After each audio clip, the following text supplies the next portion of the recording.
Good morning, good afternoon, good evening, my people, whichever time now they listen to me. So, I be Omariyi Eroluwase Fumi Catherine, and Oberland Television, they live for Inside Victor Wifo Creative Hub for GRA Benin City as Independent National Electoral Commission INEC don't put together a stakeholders meeting where IGP of police come and also the Commissioner of Police, including various political representatives of various political parties. These persons don't come together as INEC don't come to tell the people their level of preparedness for this year's election. The IGP of Police also come answer some questions as regards the election. Oberland Television will make sure say they bring una more updates, maybe say they come out for this event. So basically what you said is that can pictures of materials be taken on election day at the polling units? I've traveled a lot around the world observing elections. I don't know of any jurisdiction anywhere in the world where this kind of thing is allowed, because it compromises the essence of democratic election, the secrecy of the ballot. You are not even supposed to film your own. Cameras are not allowed into the voting cubicle. So that's the only restriction actually. But people are free to carry their cameras around, but not into the cubicle, and not to print election materials, not to film election materials. Then you said, when are we going to commence what you call full electronic voting? Process governed by law. The commission will do so once the law allows the commission to do electronic voting. Now it doesn't. So you know where to raise, to lodge your complaint for the enabling legislation that will permit the commission to do full electronic voting. Then there was a lady that referred to difficult terrain and the availability of election materials. That can I give assurance that we will not experience delays in some of the riverine and difficult terrains and locations with difficult terrains? Let me tell you that in our preparation for the election, we have taken into consideration all the variegated terrains in Edo State. And so we have engaged with the National Union of Road Transport Workers for road transportation, and even the Okada riders, where we have really difficult terrain that are not motorable. And for the riverine locations, we have an arrangement with the Marine Workers Union of Nigeria for boats to deploy to the riverine locations in Edo State. So be rest assured, we will do whatever it takes to ensure that the polling stations open in time. And in the event, a likely event of polling units not opening on time, we will give them the same number of hours that we give locations where polling units open on time. The voting commences at 8:30 and ends at 2:30, or until the last person on the queue has voted. And if for any reason we are not able to proceed with the election on that day, the law says that we should fix another day, the following day, actually 24 hours, to conduct the election in those locations. But I don't think this situation will arise based on the preparation that we are making.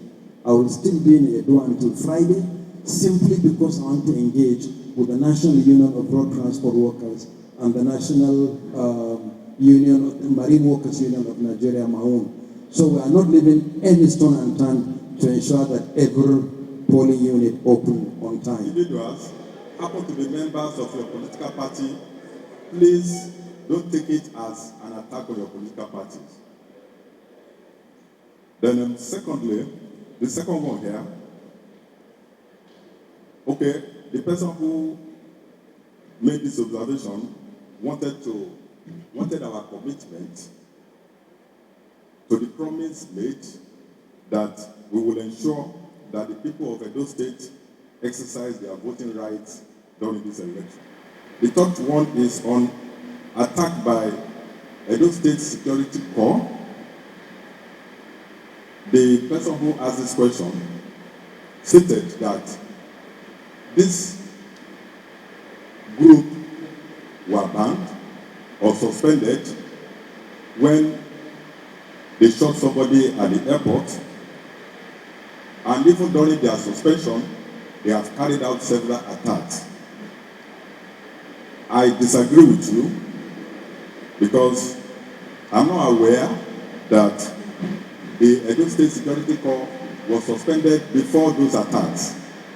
I'm aware that it was after the attacks and after a series of complaints have been received in the office of the Inspector General of Police that I instructed the CP to engage the governor and ensure that the activities of the group is suspended. And this was just a week ago. There was concern raised about the activities of non-state actors in the state. There have been attacks on individuals and all of that, violence going on in the state and all of that. I want to assure you that that is going to change because with effect from today, we are deploying massively into Edo State, and all these violent attacks you have been having in Edo State, you are going to see a change from now on.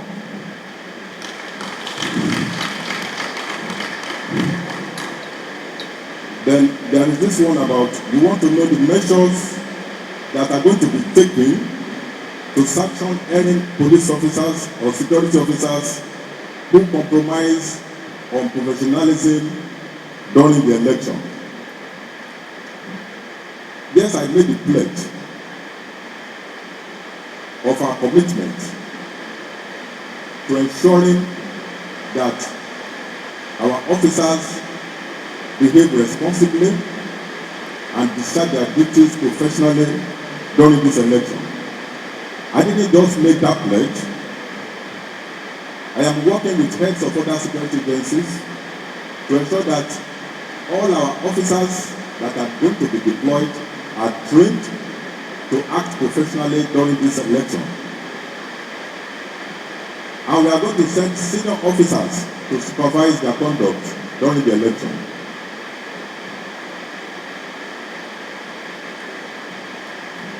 There is this one that was talking about what has been done with respect to the shooting incident at the airport.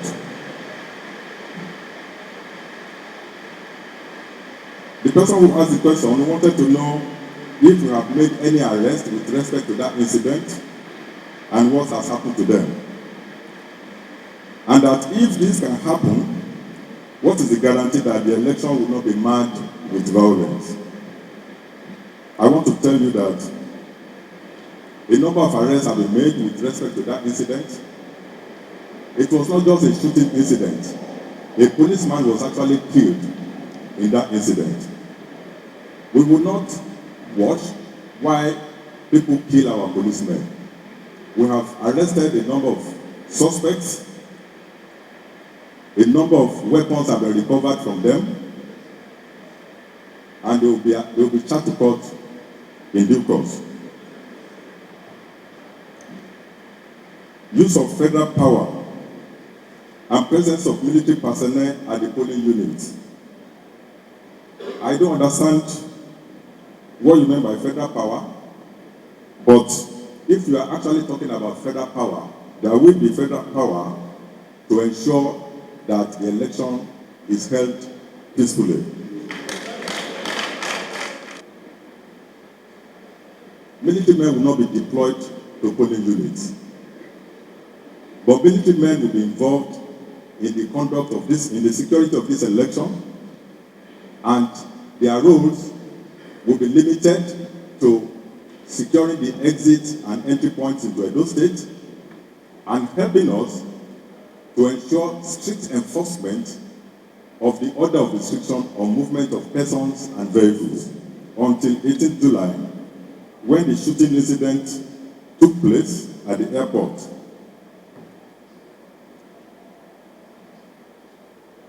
Yeah, I think that this is from the chairman of PDP in the state.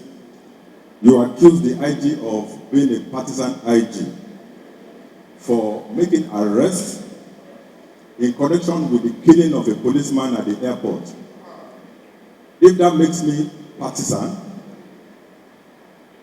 if you hold the opinion that the IG is partisan for going after the killers of a policeman, I think you will remain with that opinion forever. We are not out to arrest members of any political party.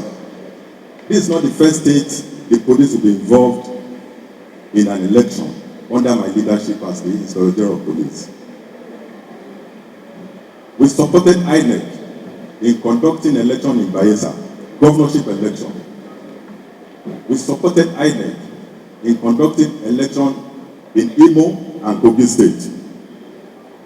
But this is the first time someone will accuse the IGP of being partisan for going after the killers of the policeman.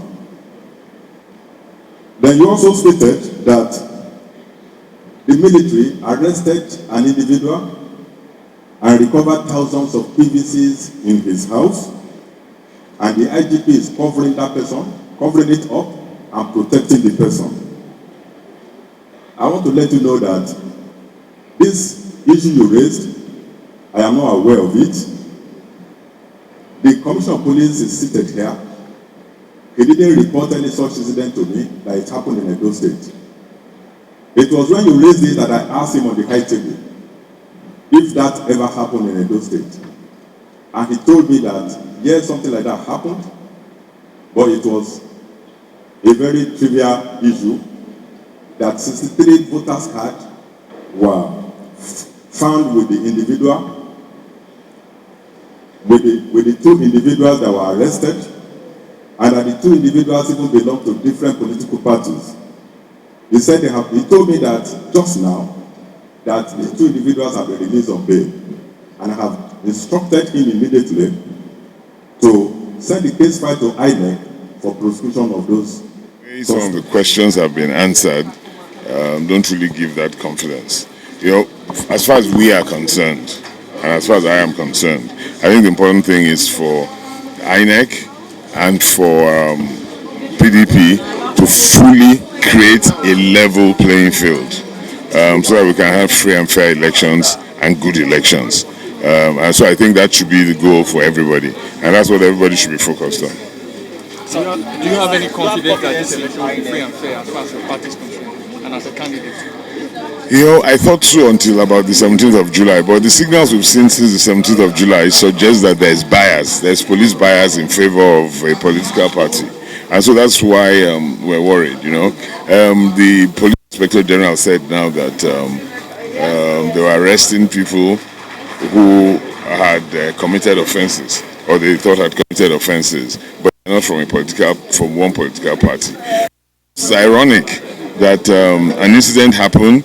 There were many people there, but it so transpires that it's just the arrests occur within the membership of one political party, when the instigators of that incident were from another political party. And all of us were watching TV that day. We saw the people carrying guns. We saw the people carrying pump action. None of those we saw on TV carrying guns and carrying pump actions have been arrested, regardless of other petitions that have been written. So difficult to leave the IG that they're creating. He has given us a glib answer, which is okay. He's a smart man, so he has given a glib answer, but he has not given a right answer. You know, it's not just for things to be done fairly, they need to be seen to have been done fairly.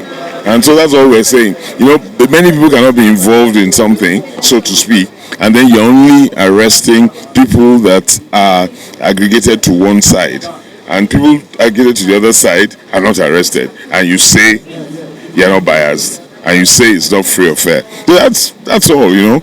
We need, you know, the things need to be seen to be properly done. That's all. You know? And that's the question. As a party, we're extremely well prepared. I personally were well prepared. We've worked hard. We've gone all through the length and breadth of the state. We've canvassed. We've talked to our people. We've campaigned. We've gone to we've worked extremely hard. We've gone through the whole state at least twice, each ward, each local government. So we worked hard, extremely, and we're ready. We think we're even the best ready. Really ready and able to conduct a good election. Yes, because we have transversed all the wards in the state, and our candidate is giving out his message and is resonating with the people. So we strongly believe that on the 21st we will come victorious. Yes, we have been going around, we'll be campaigning, and our message is resonating with the people. And again, you know, the governor of the state currently perform abysmally, and the people are aware the state is divided, and you need somebody who can unite the state, and our candidate has all the quality of uniting the state, and that's what the state needs now. So I believe that with all of this, we are going to come out victorious, and we are going to win. Until our members are released, we are not going to sign the peace accord, and we think this IGP is the worst IGP that this country has ever produced. Do you desire a quality media team? Or are you tired of not having memories from your events recorded? Oberland Multi-Choice Media House is here for you. We offer services such as photography and video production and event coverage, news broadcast, graphics design, documentaries, interviews, photo shoot, photo frame, and many more. You can locate us at number 39 Sakpomba Road, Benin City, Edo State, or find us at www.oberlandmagazine.com, or send us an email at admin@oberlandmagazine.com, or better still, call us on +39 388 58 62 761 or +234 80 572 10228 or +234 8167 21 0008. Oberland Multi-Choice Media House, making history from your memories.